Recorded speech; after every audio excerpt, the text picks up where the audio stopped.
Hello, everyone. Welcome to the You Are Approved podcast. Yes, welcome. So today I have a guest on here, Miss Brandy Pickett, that we'll be interviewing today. And so it is Women's History, or should I say, Her Story Month. So in honor of Women's Her Story Month, we're going to be interviewing women. Well, the podcast is about interviewing women, but we really want to highlight the stories of our women that we're going to be interviewing. So Miss Brandy Pickett here, who came from Tampa, by the way. Yes. So she traveled. Thank you so much for having me. Yes, absolutely. The journey is always worth it. Yes, it definitely is. And so we're going to just be going through her career, how she got to where she is. We're going to talk about her family life, what that has consisted of along this journey, even to what that is consisting of right now, and just going through her story. Yes, so absolutely. I'm not going to have you all here long today.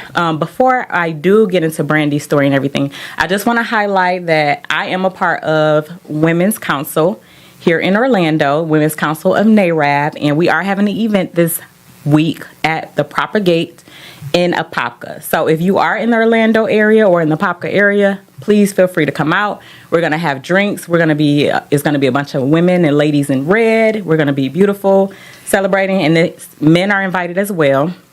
And for our women, we are going to have a special drink for you that's going to be a red drink. Nice. And for those who can't drink, we'll have our mocktails. So if you are here, we definitely want to see you out and come join us. We're an organization that is real estate focused. As we know, real estate is a predominantly male dominated industry. And so we want to highlight and celebrate women being in the industry as well, and the strides that we are making and have made as women in real estate. So come out and help us celebrate. Fellas, y'all are invited too. There are going to be a lot of beautiful ladies. So come on out. But now they'll show up. That's all you had to say. All right. So let's go ahead and get started with Brandy. Yes. Well, thank you so much for having me, Kiana. I love what you all are doing, even with the Scots, everything that you all are doing with just education, information, and just letting people of color, know, or at least have access to the resources to put their life together. So that it can be structured in a way that is more meaningful, right? That generational wealth and accounting and mortgages and credit and just all of those things that help propel us to be stronger, for generations to come. So shout out to y'all in the Scots. Thank you all so much for having me as always. Y'all, it smells so good in here. I thought I was going to walk in and it was going to be some food the way it smells so good in here. I think I'm too late for my drive. So next time I'll definitely be about 30 minutes ahead so I can. Yes. Okay, so Brandy here is a dear friend of mine, you all, and I'm so honored to have her. I'm so happy that she even took my invite to come and be on the podcast today to just share her story. She has a story that will inspire and motivate you. She's a very driven woman. She is a woman who is about family, and I am so excited to just be able to share her story with the world. Well, thank you so much. And I first want to say, I appreciate that, especially coming from Kiana. So me and Kiana met almost 5 years ago on social media. I'm a loan officer. She's a loan officer, right? And just through sharing posts or engaging in social media, I see this beautiful young black woman who's out here just grinding, and she's at these events and she's networking, and I'm like, who is this woman? I sent her a message, and one day ended up driving to Orlando to have lunch with her at her home, and fast forward 5 years, now we're friends. So just saying that to say, you never know when people or how people may come into your life. And this was, and that's also the power of social media, right? I'd never seen her, in the physical presence, but some of the evidences that she was leaving on social media and just sharing, even though some may look at it as saying, oh, if you're the same thing, isn't that like competition? But no, it's collaboration. And that shows the power of that, where a lot of, her strengths of marketing and just talking to people and networking and connecting the dots. Whereas I'm like the underwriter and what's the DTI and, the ratios, and just being able to combine your skills and your resources together. That's what strengthens us. And I wish, especially women, especially Black women, I wish we could do more of that, because we definitely could be a lot stronger. We are stronger together. Like, Absolutely. We really are. So that's just kind of a background of how we met. And when she says we are dear friends, we are. And being able to share my story with people in a sense of, when they see this Black girl with tattoos and, big bamboo earrings and braids, it's like, oh, what does she do? What does she have going on, right? But they don't even realize that I'm kind of the only one in my building that looks like this. There are Black VPs in corporate America. There are Black females in corporate America. And the thing of it is, I read this quote and it stuck with me because I could resonate with it. It says, especially in North America, right? It's not brains or talent that gets you ahead. It's tenacity and guts. So you could have a PhD and an MBA and a doctor this and a doctor that, and oh, I have all this talent, but if you're just sitting on it and no one knows, right? You don't have the guts to position yourself for the opportunities to be able to share it, or to be able to market it, or to be able to tell people, hey, I've never done that, but I want to learn, and I have the ability to think strategically in other situations, right, where I can leverage that thinking and problem solving in pretty much anything, right? So a lot of skills that we have are transferable, but I find that oftentimes we are the ones that put ourselves in boxes. And that's where even at work, sometimes when I run into people, they've been at the firm for 5 years, and they're like 3 levels under me, and they're like, how did you come in as a C13? Did you apply? No? Well, why not? Well, I didn't think I could. That's the first problem. Right? Like, you would be amazed at how many people don't believe in themselves. Yeah. And of course, if we don't believe in ourselves, right, that's where that tenacity or that extra push that you need sometimes, just even if the world says, no, you can't, you don't have this, or you don't fit the look, or you don't fit the tone, or, on paper, you don't have the accolade or the accomplishment, right? Yeah. That's where you have to show up for you and say, despite those things, this is what I do have, and this is what I can offer. And it might be something that they never knew they needed. Right? And it's a thing of being the solution, not finding the solution. Yes. In every situation, right? I'll never forget my dad. He told me, work smart, not hard. And the hardest part of working should be figuring out how to work smart. And then once you do that, now you have the mental capacity to do other things and to just, stretch yourself and continue to grow and learn, instead of just being emotionally, mentally, and then physically just burnt out and overwhelmed. So that's the huge nugget of it is, I will apply for the CEO position if it's posted. Like, requirements are like, this is, everybody wants a unicorn. Like, when you're dating, right? What are your requirements? Girl, you're not getting all of that in a man. Right? Mm-hmm. It's the same thing with employers. I mean, of course we envision, oh, this is what this perfect person would be to fit this role. And then it's a thing of sifting through the bold ones, or, the ones that you think align on paper, and just having those conversations. And it's kind of like the luck of the draw. But at the end of the day, depending on your faith and who you believe in, you know Absolutely. that everything is aligned the way that it should be. So it's just a part of your journey. And if you don't get that role, that's fine. That's fine. Like, take it in stride. The interview was practice for the one that I'm supposed to have. Yeah. And then once that opportunity presents itself and you're prepared, that's like Nipsey, when opportunity meets preparation, that's when you like have success. So just always stay ready.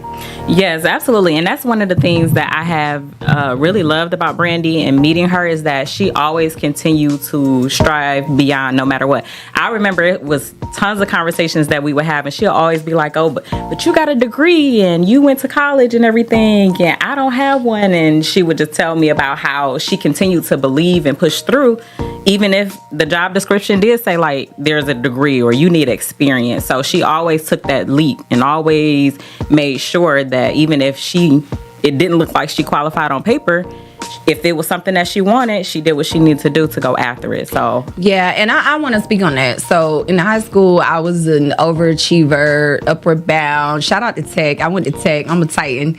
So graduated, received the Florida Bright Future Scholarship, went to Florida State University on a full ride, plus some extra stuff, had a brand new apartment, a car, money. I was living the life and doing everything I was supposed to instead of going to class. Right. Good old Tallahassee.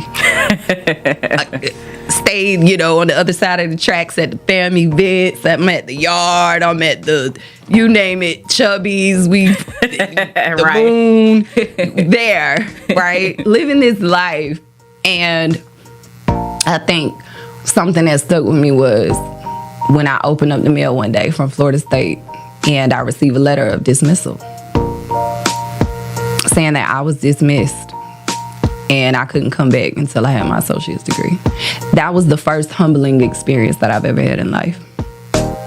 Because up until that point, it was like, okay, I'm doing good. I barely study, but I'm still knocking it out. I'm killing it. I'm living good. How many freshmen have cars? Not a lot, because I would be like the taxi. Oh, you want to go here? Okay. Like, I literally was so humbled in that moment when I read that. Because it was a thing of, that first experience of showing you like, no, you have to work to stay in your position. And you may think you're rolling up in there and you're here, but getting somewhere and staying somewhere is two different things. Absolutely. And sometimes what you have to do to stay in a position may require more than what it took to get there.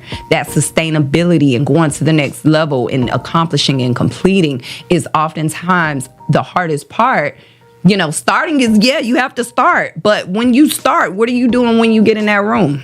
Mm-hmm. Are you just sitting there? Because just like at that university, you're a number on a piece of paper.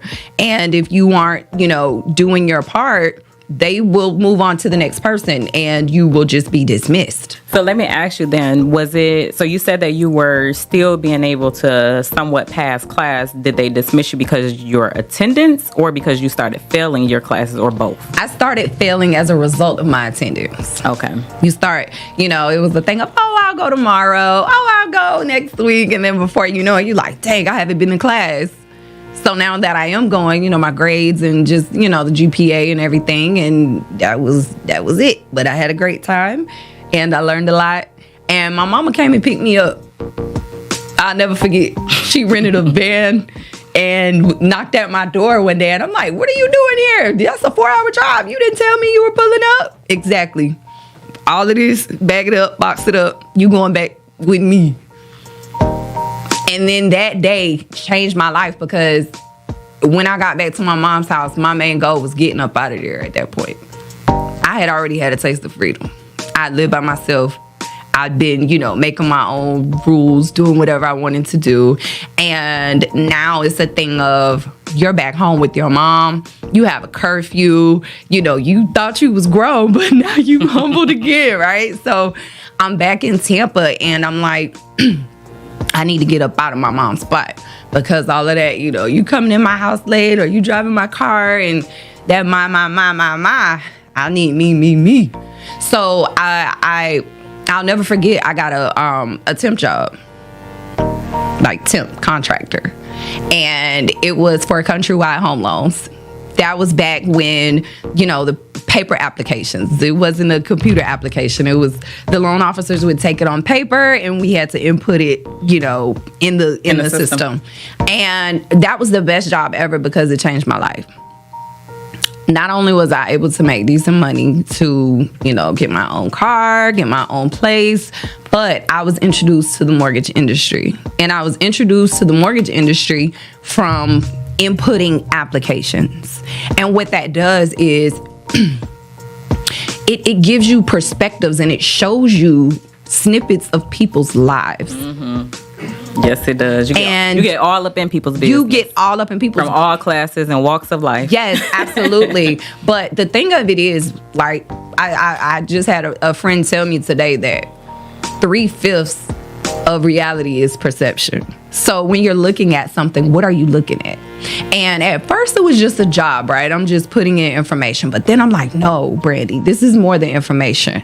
How can you look at this information and structure your life or pick up some of these pieces? These are clues, right? Because you see, depending on what they're purchasing, or, you see these assets and these portfolios of successful people, and you're like, okay, they this is kind of like the blueprint. They're living pretty good. Credit's nice. Oh, wow. Okay, they've been at this job for X amount of time, and they've been, on business or whatever that looks like. But being able to be introduced to different life scenarios and life situations, or even seeing, wow, this person had a bankruptcy, but they're still able to purchase a home? Like, how does that happen? Oh, wow, Fannie Mae has a waiting period. So your life isn't over after you do that. Oh, wow, go FHA, 2 years.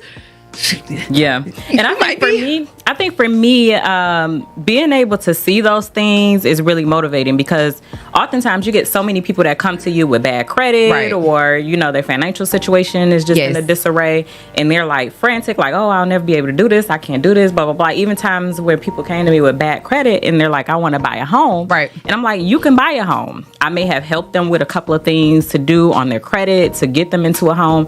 But just like you said, being able to see the financial picture of people who come from all different walks of life, yes, and so many backgrounds, go through things over time, because a credit report is a picture of what one go through and how they are able to come through, how they may have gone through bankruptcy or may have gone through job loss that put them in a rut, and then they're able to rebuild and regain and be able to still bounce back. Right, and bounce back. Right. Those things are important. They're so important because that lets you know that no matter what you go through, there is still opportunity for you to be able to live a nice life. Absolutely. Or build wealth for your family and so forth. So I really enjoy being able to see that, how people, have gone through different phases of life that may have taken them out and they've been able to bounce back or come back. And I think that's what it's all about too, right? Just in life, and especially this month as we celebrate, Women's Month, it's all about the bounce back. It's all about the comeback.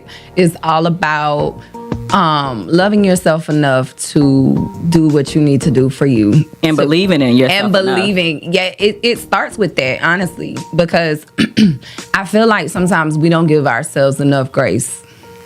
We don't give ourselves enough grace, or, it's like you have this obligation of being this wife and this mother and this woman to the world, that sometimes you don't give yourself enough grace to be you. Right? And how can I be the best mother, woman, or, wife, or VP, or, loan officer, networker, realtor? I'm all these things. But at the end of the day, like, who am I? Am I happy, like, genuinely, with the things that are just, attached to me? And it gets to a point where you have to identify that when things don't serve you, whether it's your job, relationships, you have to give yourself grace to be able to make that transition. And you know what? Another thing I want to shout out, I've been doing therapy, counseling. Shout out to, that's a real thing. And I think people think something is wrong with talking to somebody. You can talk to your homegirls, you can talk to your mom, you can talk to your spouse, you can talk to your siblings, but there's nothing like talking to a licensed, trained professional. And it's the tools, the skills, the self-reflection, the work that you are required to do. Whereas, when I'm talking to Kiana, she's gonna, she listen and she say, yeah, girl, do your thing. But it's different, when you have someone who this is their specialty, and they're actually giving you homework that makes you really dig and get to the root of situations that could impact other situations, right? It's all like it's a root. So the tree might have all these different stems, and sometimes you need to get to the root of it to be able to get that weed out the way. Mm-hmm. And it's doing that deep work. So I definitely encourage women, men, everybody, your children, get it for your kids, and a lot of us, depending on where you work, you may have access to the EAP program where you may get, free sessions to at least start that dialogue and just have those conversations. Or, if you're not afraid, but don't really have the space to talk to your children, just sign them up, have them talk to somebody to make sure that they're good and that, just keeping that line of communication open and understanding that mental health is real. Yes. Emotional abuse is domestic violence. But the thing of it is, when we are emotionally or mentally abused or have trauma, people can't see it, right? Because it's internal. So it's not unless you have like a black eye that I'm like, Kiana, you're physically abused. Right? Mm-hmm. Because of the visual that I see. But people don't see what is inside of you, right? And oftentimes, depending on you and what you have going on, you may be busy and always at an event and, you're with the kids and, you're so distracted by life and smiling that you're masking your internal trauma that you have, and people don't even know, no, you may as well have two black eyes, but they don't see it. So we do have to check on our strong friends. And we also have to understand that emotional and mental, situations is real and it needs to be acknowledged. And there is work that can be done and that should be done to just be a better person for yourself first. Yes, I agree. I took therapy about 2 years ago. I took therapy and it changed my life. It definitely helped. Along with therapy, I also did the deep work that I needed to do outside of therapy. But doing the deep work coupled with therapy, right, I feel like really did help me go through a whole renewal. Why do you think black people don't do therapy as much? Just the stigma. Or is it that they just don't talk about it? I think it's more so of a stigma. I think black people, especially black women, we have been taught to be strong, to not allow the world to. And now we trying to walk in our soft life, right? Yes, I want to be soft, baby. Soften me. Now we're going back to that, but for so long we have been taught to be strong, yes. And especially because of the brunt of things we've had to go through with racism or just societal norms and societal pressures, we have told not to let our tears show, not to let it be seen that we're crying or we're hurting or we got to carry everything and everyone, right? In order for things to keep moving and continue spinning. So yeah, I think that, but now that social media, in the age of social media, things are being more highlighted, mm-hmm. and there is more awareness around therapy and the struggles that we go through just as women in general, right. And the soft life has been born out of all of that, right? Including pushing therapy. Yes. So, and I'm glad that therapy is a part of that, because honestly, that's the key, right? How can you be soft? How can you be, which when you think about what does that look like? That's being defenseless. That's being like not being on edge. Even your tone, your delivery, understanding that being aggressive does not necessarily represent strength. Like You can have a whisper and still mean what you say and get your point across. Yes. Right. But it's that indoctrination that we have. Like you said, it's like being aggressive, being loud, and then, that does kind of bleed over to almost like a stereotype, even in corporate America, where, you're the loud Black girl, that rolls her neck when we get on a Zoom call when she doesn't get her way. And I mean, it may be true. So, that's where, having that balance of maintaining professionalism but still being authentic to yourself is important, because when they see that, they know, okay, Brandy means what she's saying. And, it's just a tone and a certain delivery. But I think it's the thing of us finding balance in having that voice, but still being able to, be soft and be feminine and just be, Okay, I agree. And speaking of balance, I want to talk a little bit about balance. But before we get into that, I do want to take a quick commercial break, you guys. We're going to play a little commercial here about Scott Capital Finance, which is the company that I am a mortgage loan officer for. And so we just want to give you all a little commercial, and then we'll be right back. Okay, so next we're going to go into balance.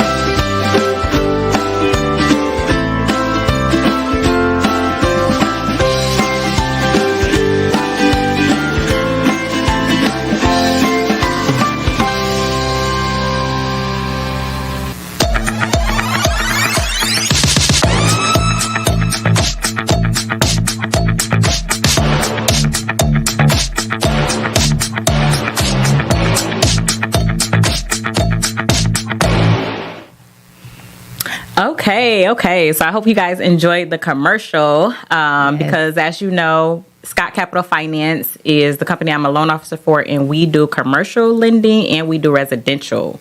And so just wanted to share that with you.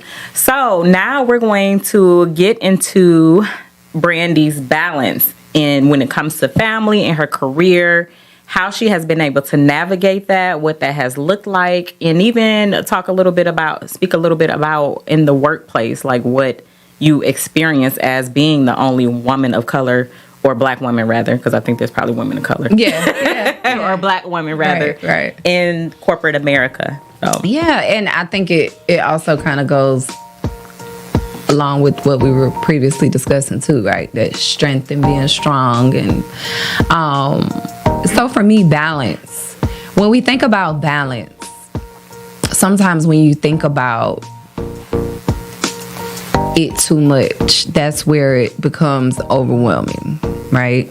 It's a thing of prioritizing and being organized in your life and creating the balance that you want to have.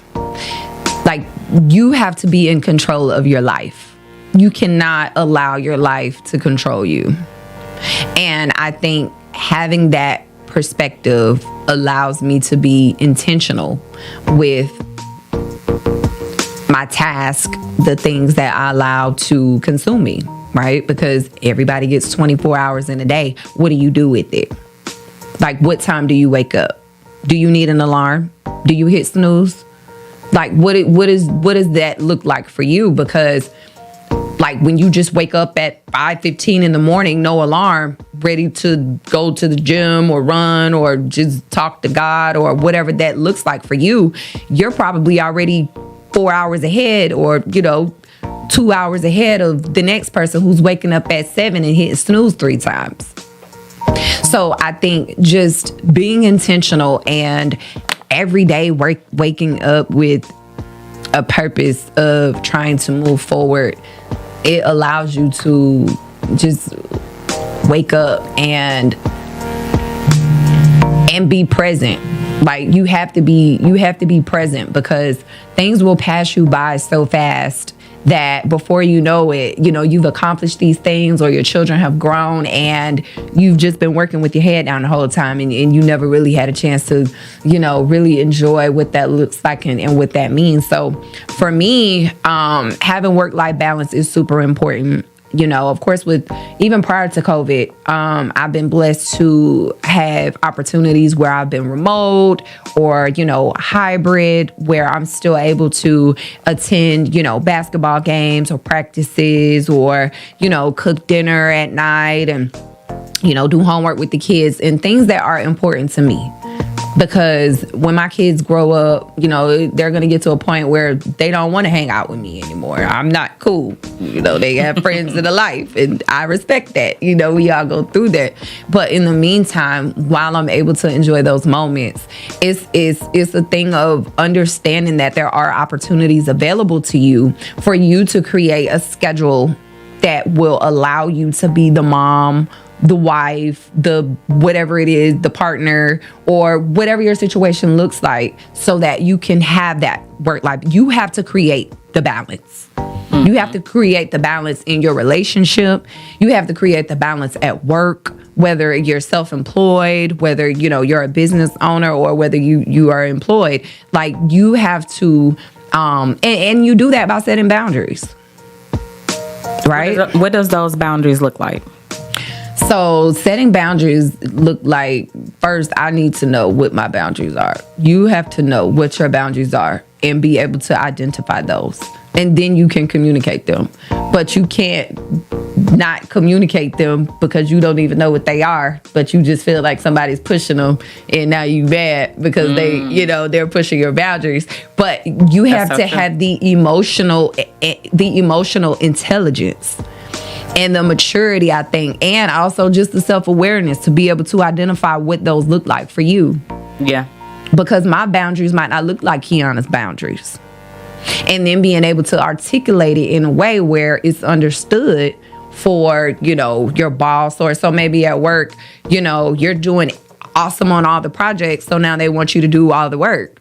Yeah. That's usually what happens, right? The best worker is usually rewarded with the work, right? And it's the one that's subpar, that's chilling and gets to leave first because no one wants him to touch the projects because he's not that good, but he does just enough to skate by, right? And it's like, hey, that's not fair. It's not, but that's the reality of things. So how do you set the boundary to say, yes, I will still be a top performer. I will still, demonstrate excellence in everything that I do and everything that my name is attached to, but I will not allow you to overwhelm me. Mm-hmm. Like, and be okay with saying no. Yeah. Like, and that's the thing too. Like, oftentimes we're afraid to say no because we're like, oh, I don't know if this might come around again. Or listen, what's meant for you, it'll come. You'll have it exceedingly and abundantly. Absolutely. So, it's about boundaries and balance. And oftentimes people might respect that no more so than somebody that's just taking on everything and trying to do the most. And it's, like, what's the quality like at that point? Because a no just might be, it could be a not right now. But when I get to you, it's going to be so worth the wait. Yeah. Right? So I think that's where, with boundaries, it's a thing of you identifying what that needs to, like, what do you need from situations and how can you create that and then articulate that to the people, in that situation to stand on it. Mm-hmm. Yeah. And what I have admired about you, even having, your career and where you're at now, is that, like you said, you having those boundaries have allowed you to be able to have a very flexible life. Oftentimes when you see people in your position, they don't have a flexible schedule or flexible life. They're pretty much tied down with work, or they're a slave to their job and their position. And it's not as appeasing as it is if you have, I don't even want to say the flexibility, but I will say more so the comfort of your lifestyle and what that looks like. Because earlier we were talking about what success means. Right. And I think that success is being able to formulate a life where you can still be able to, like we mentioned last time, pay your bills. Right. And still be able to enjoy family and do things with your children at home. To me, that's success. It don't have to be you're a millionaire, right, or you're making tons of money and everything, yes, in order for you to be successful. Success is whatever you determine for it to be, right, which could be just I'm living a comfortable life because all my bills is paid, my children and my family is not wanting for anything. Well, I first want to say this. Paying our bills is sustaining, surviving. We have to allow ourselves, we have to put ourselves in position to stop being in survival mode. True. Being in survival mode will never get anybody ahead or comfortable. It's hard to be comfortable when you're trying to survive. When you're trying to survive, you may make certain decisions, or you may have to do, certain things out of survival mode versus if you were in comfort zone. Yeah. So I think that's the first thing, right? Like, is being uncomfortable, because that's probably where the change or where the breakthrough is. And you and I had a conversation the other day about change. And we were saying how change we were talking about transition, right?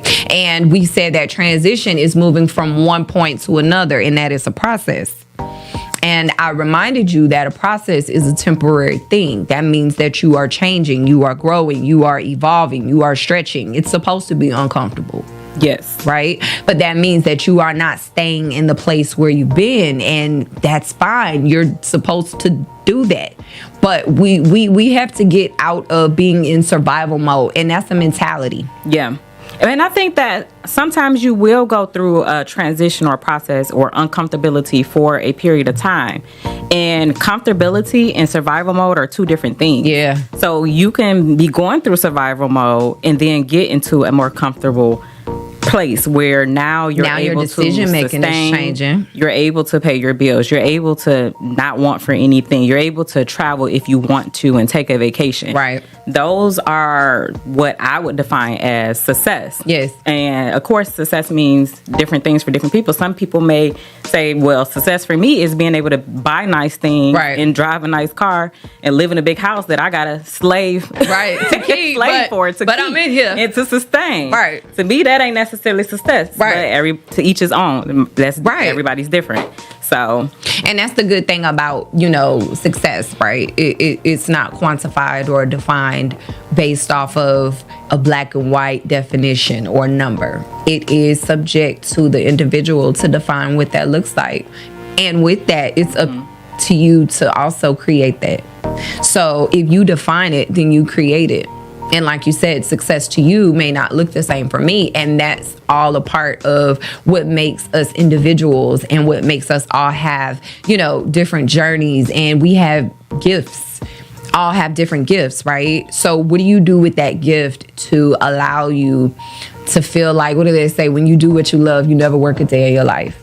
Exactly. Absolutely. And tapping into that gift and sharing that gift, whether it's through education, information, or providing a service, or whatever that is that you're able to do to leverage that gift and share it. Now you don't feel like you're working per se. So now that kind of helps you get out of survival mode, because you're walking in your purpose of sharing that gift and helping people. And now the money's coming because you're being blessed as a result of sharing your gift, right? And now you're walking into that success that you envision for yourself because of the purpose that you are just walking in and being able to share that and help people. And oftentimes you don't even realize what you're doing until you see it in other people.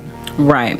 And I think that in order to reach that level, you have to know who you are deep down inside. You have to know what it is that you want and what defines you. Right. Because you can't go peeping in Mary Jane's backyard trying to see what she has. Because you don't know what that lady going through and what she doing. You got to know what you have. Right. You got to understand the power within yourself. Yes. And as just with it being Women's History Month, and this goes for period beyond Women's History Month, but specifically, I want to highlight that we as women have to get to a point where we understand and know who we are. Right. So that can show in our life. Not doing what the next one is doing, not being jealous or trying to obtain what somebody else has attained to reach. Your own journey is for you. What God has for you.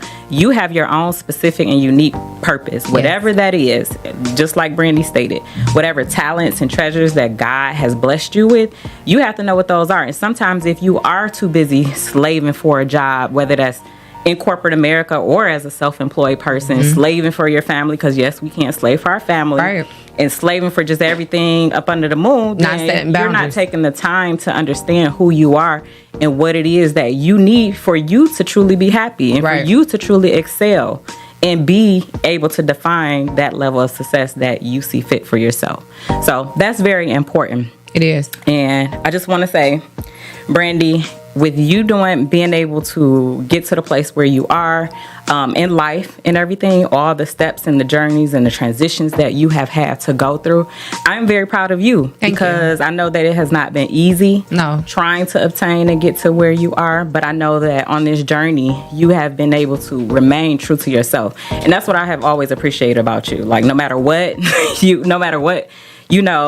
people may have said or, people may have thought about you, you have always remained you no matter what. And I respect that. Like, I love that about you, because sometimes so often we conform to be able to fit in these spaces and fit in these rooms to the point where we lose ourselves. Yeah, absolutely. And it's not conducive for our life and where we're trying to go and who we are meant to become in the purpose that God has for us in our life and the people around us. I want to say this. I know we're this has definitely been great conversation, and I could talk to you all day, Kiana.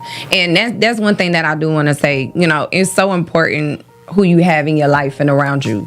You want to have people that are transparent with you enough to call you out when you are not, right or what have you, but also there to love you and be a pillar and be able to share ideas and visions and be able to talk about family and love and money and success. And, it's not just about partying and hanging out, right? It's about having a friend that you can consult and just sometimes just listen, and they are there to be encouraging and supportive of whatever your crazy idea is at 2:00 in the morning or whatever that looks like. It's important to have those people in your life, but it's also just as important to be that person in someone else's life, because it's all about reciprocity, right? You put out what you get back. But I want to say this, right?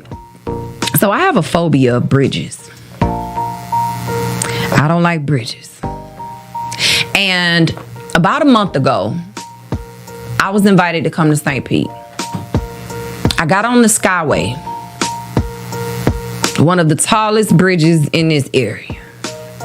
And as I'm driving up this bridge, my hands are trembling, they're sweating, and I'm so anxious. And I'm just like, oh my goodness, what am I doing? And all I could think is, okay, just stay in your lane and keep looking straight.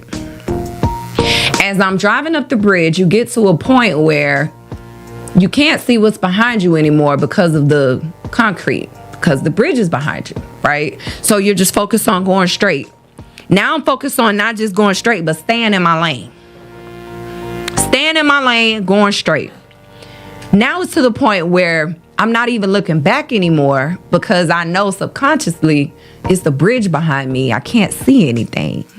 So now I'm not even looking back in my rear view. I'm just focused on what's ahead of me. I get to a point on the bridge. I'm at the top and I'm starting to go down a little bit. I'm like, oh, I need to take my foot off the gas, because the momentum from the bridge is excelling by itself. Let me reduce my control, because I'm always in control, right? Let me take my foot off and let the car be the car. Let the car have control. So now I'm focused on staying in my lane, going straight, and not trying to have control. And as I'm doing that and I'm looking ahead, the view is so beautiful. I see $1 million homes and this beautiful water and these palm trees and St. Pete Beach. So much, it's so beautiful to the point that my hands aren't even trembling and sweating anymore. I forgot I was just nervous 2 miles ago, 3 minutes ago on the other side of that bridge. I forgot because now I'm so focused on what's ahead of me that I'm not looking back. I let go control, stay in my lane, and just focus on the journey. And when I did that day, I applied that to my life from now on. Like, there's no looking back. What's behind me is gone. Stay in my lane, stop trying to have control, and focus on what's ahead of you because the view is so beautiful. But you'll never know if you're too scared to get on that skyway. Just go and, see what's on the other side. Okay. Yes. Well, thank you for sharing that. Thank you so much for having me. Yes, absolutely. And we're going to be wrapping up. Brandy, I appreciate you for coming on today Yes, and thank just you for sharing having your me. life and sharing your story with us and everything. It's been very interesting. But before we wrap up, I'm going to leave you all with a quote today. And so this quote, and thank you to Miss Angela who helped me find this quote. So this quote says, "You may not always have a comfortable life, and you will not always be able to solve all of the world's problems at once. But don't ever underestimate the importance you have, because history has shown us that courage can be contagious and hope can take on a life of its own." And that quote is by Mrs. Michelle Obama. Oh, wow. That's awesome. Yes, the America's awesome. First Lady. Yes. So. Well, thank you so much for having me. Y'all keep doing what you do. Keep spreading the message to the people. And thank you again. Absolutely. And that's a wrap, folks. All right. See y'all next time. Enjoy your evening. Thank you for tuning in.